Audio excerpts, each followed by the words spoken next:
At a small family dinner in Mbale, Uganda, everything changed for Ayanda. It was supposed to be a quiet evening with close relatives, laughter, food, and stories. But what happened that night left everyone silent and Ayanda shattered. As everyone passed around plates of food and shared light jokes, Musa, her husband of 15 years, suddenly stood up, cleared his throat, and without warning, said words that would burn themselves into Ayanda's heart forever. "You're a washed-up loser," he said loudly, his voice full of disgust.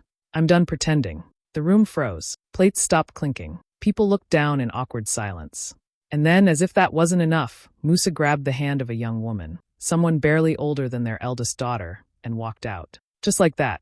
Ayanda sat frozen, the words echoing in her mind like a nightmare on repeat. Her heart cracked open in front of people she once called family. No one said a word. No one stood up for her. Her chest tightened with shame, rage, confusion, and heartbreak. She couldn't even cry, not yet. Her world had fallen apart in front of everyone, and no one came to pick up the pieces. But in that pain, something deep inside her sparked. She didn't know it then, but that moment, that insult, that public humiliation, would become the fire that pushed her forward. Musa thought he ended her story that night, but really, he lit the match that would start her new beginning. After that night in Bale, Ayanda's life completely fell apart. One minute she was a wife with a home, a future, and a family. The next she was alone. Musa didn't just walk out of the dinner, he walked out of her life entirely. He left her with nothing. No money, no support, just silence and shame. People who once called her sister, friend, or auntie stopped picking up her calls. Some didn't even bother to pretend. Others whispered behind her back that she had somehow failed as a woman, as a wife. She sat in the quiet of her small rented room, staring at the same four walls day after day. Her savings were running out. The fridge was empty. Sometimes she would boil water just to feel like she was cooking something. Nights were the worst. The bed felt colder than ever, and sleep was a stranger. She cried quietly, not wanting the neighbors to hear her breaking. Her phone barely rang anymore, except for the occasional message from someone asking if she had moved on yet. As if it was that simple. As if years of love, betrayal, and public humiliation could be forgotten overnight. When she went to her family for help, all they said was, "Start over. At your age?" Those words cut almost as deep as Musa's insult. But something inside Ayanda refused to give up. She looked at herself in the mirror one morning, puffy eyes, messy hair, no makeup, wearing the same clothes for the third day, and said out loud, "This is not where I end." Her voice cracked, but she meant it. She didn't know how she'd get back up, but she was done lying down. She had nothing left to lose. She sold her last gold earrings to buy a small second-hand oven. She had always loved baking. It reminded her of the days she baked cupcakes with her daughter before school. Now, those memories became her motivation. She began experimenting with simple recipes in her tiny kitchen, trying to ignore the fear that no one would buy anything from a woman like her. Some days, all she sold were 2 small cakes. Other days, nothing at all. But she kept going. She stood at dusty bus stops, holding a tray with her pastries and a hopeful smile. Some people looked right through her, others laughed. "You? Selling cakes?" But some tasted, smiled, and came back for more. Ayanda was no longer trying to prove anything to Musa. This wasn't about revenge. This was about survival, about finding herself again. Piece by piece, day by day, she was rebuilding her life from rock bottom. And even though the world had counted her out, she wasn't done. Not even close. Ayanda stood at the busy bus stops in Kampala with a small tray of homemade cakes. It wasn't much, just a few simple vanilla and banana muffins wrapped in clear plastic, tied with red string. She had used the very last of her savings to buy flour, sugar, eggs, and a second-hand oven that sometimes overheated. But it didn't matter. She had to try. She had to survive. At first, people barely noticed her. Some were rushing to work. Some just looked away. Others asked for free samples, then walked off without a word. There were days she didn't sell a single cake. Days she cried into her apron in the evening, wondering if she'd made a mistake. But every morning, she woke up and baked again. Her hands were tired, her back ached, but her spirit held on. This wasn't just about cake. It was about proving she could still build something from nothing. Then one day, everything changed. A young university student stopped by her stall. He bought a cake and asked her a few questions about her life. Ayanda, tired and a little embarrassed, shared a bit of her story, how her husband left her, how she started baking to survive, how no one believed in her anymore. The student nodded, smiled, and left. That evening, Ayanda's phone wouldn't stop buzzing. That student had recorded their short conversation and posted it on TikTok with the caption, "Support this strong woman. She's baking her way out of heartbreak." The video spread like wildfire. In a few hours, it had thousands of likes. By the next day, People were sharing it on Facebook, Instagram, and WhatsApp. Everyone was asking, "Who is this woman? Where can I buy her cakes?" Ayanda couldn't believe it. Her phone was full of messages. Orders came in from Gulu, Mbarara, Jinja, even as far as Nairobi. People wanted birthday cakes, wedding cakes, cupcakes for baby showers, and all from a woman they'd never met but felt inspired by. Some just sent money, saying, "Keep going. Your story touched me." She wept holding her phone, overwhelmed by kindness from strangers after being forgotten by people she once loved. She called her cousin, who hadn't spoken to her in months, and asked if she could borrow her garage to bake in. She called 2 young girls in the neighborhood to help her mix batter and pack boxes. Soon, the side hustle became a full-time job, and then more than that. It became a movement. People started showing up not just for the cake, but for the woman behind it. Her cakes weren't perfect, but they were made with heart, and people could taste it. What began with a single tray at a bus stop became the start of something powerful. Ayanda, the woman who had once been called a loser, was now a name being whispered with pride. And the storm was only just beginning. Ayanda's cakes were no longer just about taste. They were about survival, strength, and second chances. Every muffin, every cupcake, every layered birthday cake carried a piece of her story. People didn't just buy her pastries. They bought hope. They bought proof that no matter how low you fall, you can rise again. That's what made Ayanda different. She wasn't just baking to earn money. She was baking to heal, to inspire, to prove that being broken didn't mean being finished. She gave her business a name that came straight from her soul, Fire from Ashes. It was more than a brand, it was her truth. Everything Musa had tried to burn down in her confidence, her dreams, her dignity, she used as fuel. And now, that fire was lighting up kitchens, markets, and hearts all across Africa. Soon, she wasn't baking alone anymore. Young girls from the neighborhood started showing up at her door, asking if she could teach them. Some were school dropouts, some had babies to feed, some had been kicked out by their own family. Ayanda didn't turn anyone away. She remembered what it felt like to be rejected, to be looked at like you were nothing. She gave them aprons, taught them how to mix, how to decorate, how to stand tall. For every batch of cupcakes that came out of her oven, a young woman walked out stronger. Word spread quickly. Media stations came calling. Women's groups invited her to speak. She was on the radio, in magazines, on TV. Her story touched hearts across the continent. But she stayed humble. Every time someone praised her, she just smiled and said, "I'm not special. I just refused to stay broken." Demand kept growing. So Ayanda opened her first small bakery shop in Kampala, then another in Jinja. Each shop carried the same message, fresh pastries and a fresh start. Women lined up to work with her, and customers lined up to buy. She made sure her stores weren't just places to sell food. They were safe spaces full of warmth, music, laughter, and purpose. Behind the counter, you'd hear stories of women who had left abusive marriages, of teenage mothers trying to survive, of sisters helping sisters. And in the middle of it all, Ayanda, calm, graceful, leading with love. She paid fair wages.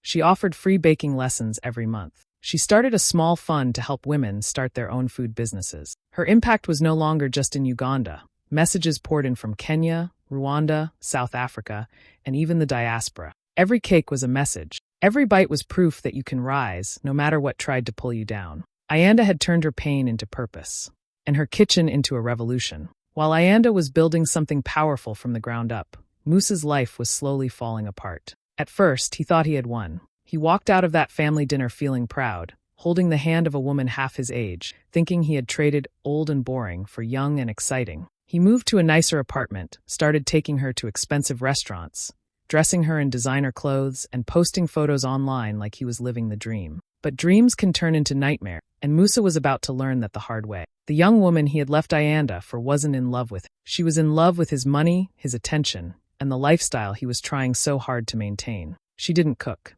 She didn't clean. She didn't care about his long talks or his struggles. All she wanted was more cash, more clothes, more nights out.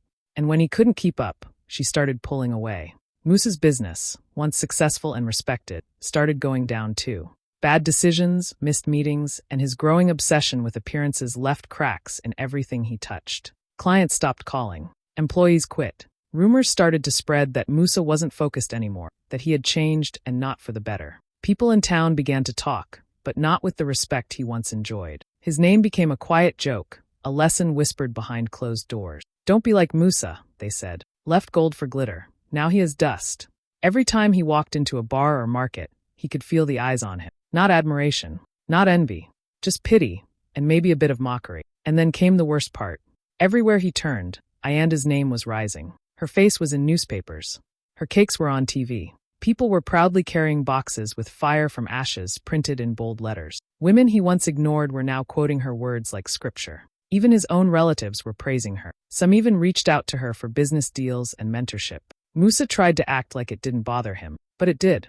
Deeply. He'd scroll through social media and see her smiling. Not the broken woman he had once insulted, but someone glowing with purpose and confidence. She stood on stages in front of hundreds. She shook hands with mayors, entrepreneurs, and celebrities. And she did it all without ever mentioning his name. That silence hurt more than any insult ever could. At home, things were tense. The young woman was barely speaking to him. The money was drying up. The spark was gone. And late at night, Musa would lie awake and think about everything he had thrown away. Not just a marriage, but a woman who had loved him, stood by him, and could have grown with him. Now, she was rising higher than he ever imagined, and he was sinking fast.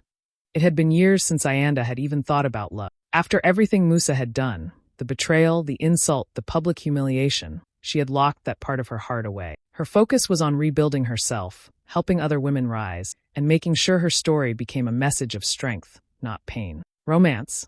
That felt like a chapter she had closed for good. But life had other plans. At one of her women's empowerment events in Entebbe, where she was speaking to a crowd of over 300 women, Ayanda noticed a man standing quietly at the back. He wasn't holding a camera, wasn't on his phone. He was just listening, fully.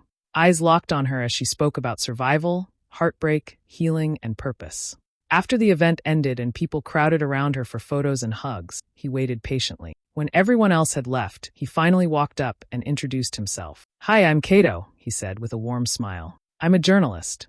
And your story moved me." Ayanda had heard similar words before, but something about him felt different. He didn't look at her like she was a celebrity or a business success. He looked at her like she was a person, someone who had been through fire and come out stronger. They spoke for nearly an hour that day, standing under the shade of a tree, with the lake breeze gently blowing. He told her he was a widower, that he'd lost his wife 5 years ago and had spent most of his time since raising his daughter and writing about untold stories, especially stories about women like Ayanda. Over the next few weeks, they kept talking. At first, it was small things, texts, coffee, shared article. Then it became deeper. They laughed. They talked about grief, growth, and guilt. Kato never asked Ayanda to forget her past. He respected it. He didn't try to fix her. He admired the way she had fixed herself. When she told him about her darkest days, he didn't flinch. He simply said, "That just makes me respect you more." Ayanda was scared at first. Letting someone in again felt risky. But Kato never rushed her. He never pressured her. He showed up, calmly, consistently, gently. He'd drop off flowers at her bakery with notes like, "For the woman who turned ashes into light." He got along with her staff, respected her work, and always encouraged her to keep going. One day, while walking near the lake again, he looked at her and said, "You know, your scars are beautiful. They tell a story no one else could survive, but you did." And that's when Ayanda knew. This wasn't a rebound. This wasn't someone trying to fill a space. This was love, real, steady, mature love. The kind that sees your cracks and calls them art. Ayanda, once broken and forgotten, had found someone who didn't just see her strength. He celebrated it. And just like that, a second chance at love bloomed, not rushed, not forced, just right. When Ayanda's wedding invitation hit social media, it didn't just make waves. It caused a storm. The card was simple but powerful. On the front it read, "To those who left me in ashes, this fire is just getting started." That one sentence had the whole town talking. Everyone knew what it meant. It wasn't just an invite, it was a statement. Ayanda, the woman once called a washed-up loser, was now walking into a new chapter, not with bitterness but with boldness. And everyone wanted to be part of it. Her wedding to Kato was set in the beautiful town of Jinja, right by the Nile. It wasn't just any ceremony, it was an event. For weeks, people whispered about the guest list, the dress, the venue, the surprises. Newspapers called it the wedding of the year. But for Ayanda, it was more than that. It was a celebration of love, survival, and the long road she had walked to get here. On the big day, the venue looked like a scene from a movie. White flowers lined the aisle. Soft Ugandan music played in the background. Every table had gold accents, and each guest received a small cupcake with the words, "Rise Again," written in icing, a sweet reminder of Ayanda's journey. People came from all over. Mayors, business leaders, local celebrities, and even a few international guests flew in. But the most special guests? The women Ayanda had mentored, single mothers, survivors, girls who had trained in her bakery and were now running their own businesses. They showed up in colorful dresses, proudly holding their heads high, tears in their eyes, watching the woman who had once believed in them now take center stage. Ayanda's dress was breathtaking. It wasn't flashy, it was elegant, timeless.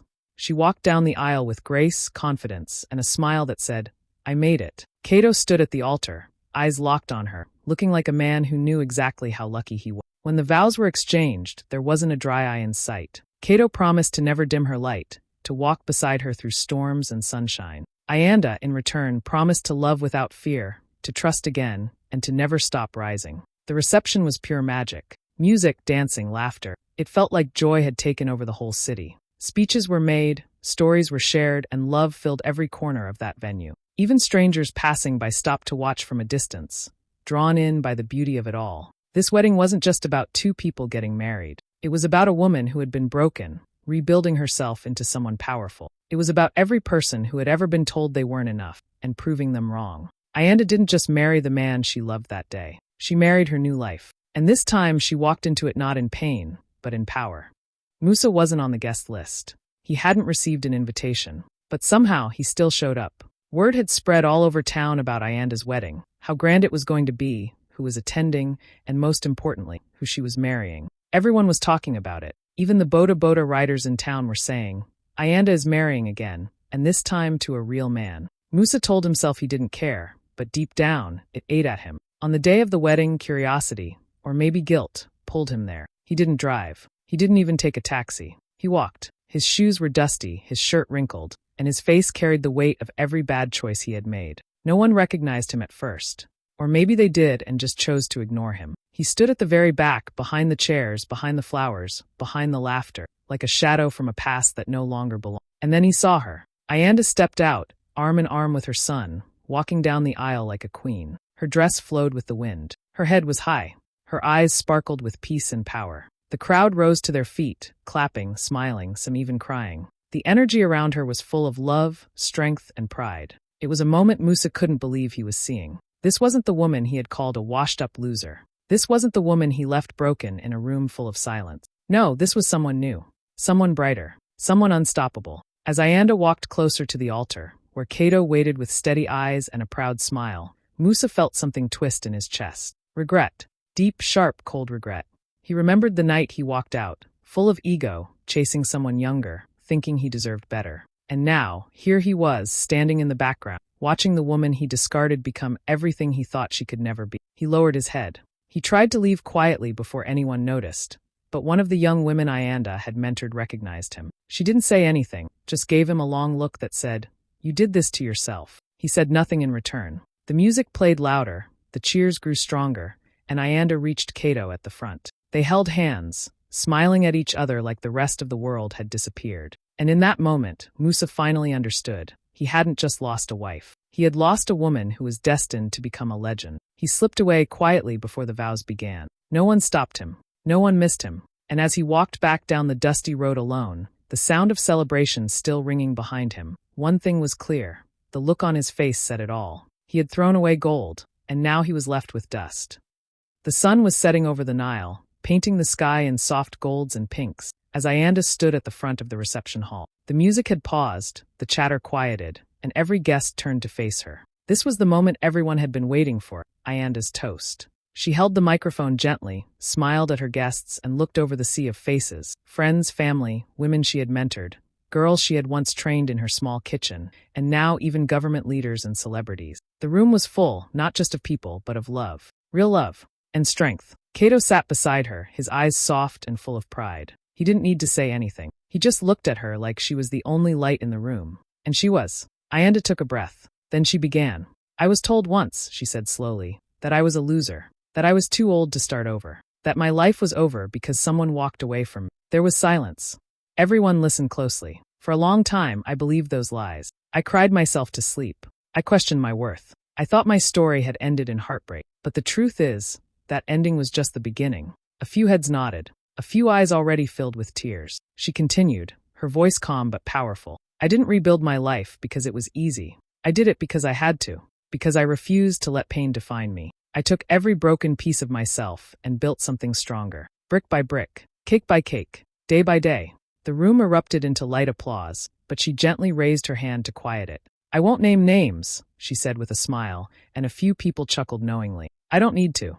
Because this moment is not about the ones who left me. It's about the ones who stayed, the ones who showed up, the ones who believed. She turned slightly and looked directly at the young women seated at the front, the same women she had mentored and trained when she was still trying to find her own footing. To the women who feel like their world is ending, this toast is for you. To the mothers raising children alone, to the dreamers starting with nothing, to the heartbroken still trying to smile. I see you. I was you. And I want you to know, you're not done. Not even close. She lifted her glass, her eyes now wet with emotion, but her voice still steady. I thank those who left me broken, because I built something stronger from every piece. Thunderous applause followed. People stood to their feet. Some clapped, some cried, some shouted, Amen. It wasn't just a toast, it was a declaration, a release, a healing.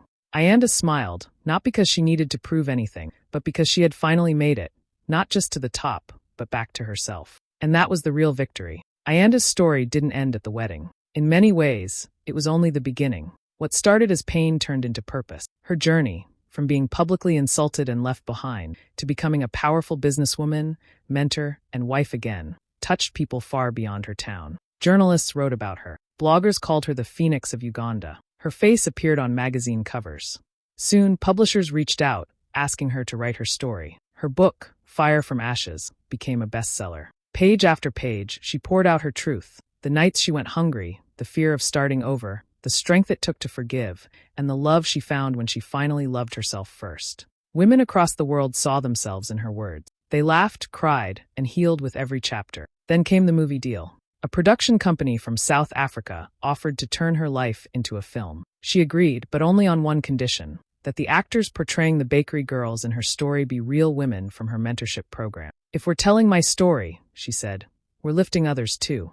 Billboards went up. Trailers dropped online. Theaters were packed. People cheered when her character rose from rock bottom. And they cried when she said that now famous line, I thank those who left me broken, because I built something stronger from every piece. She had once been called a loser. Now her name was gold. Not on a trophy, not just on a book cover, but in the hearts of every woman who had ever been told she wasn't enough, and finally believed she was. Ayanda's legacy wasn't just success. It was a spark that set countless other fires burning.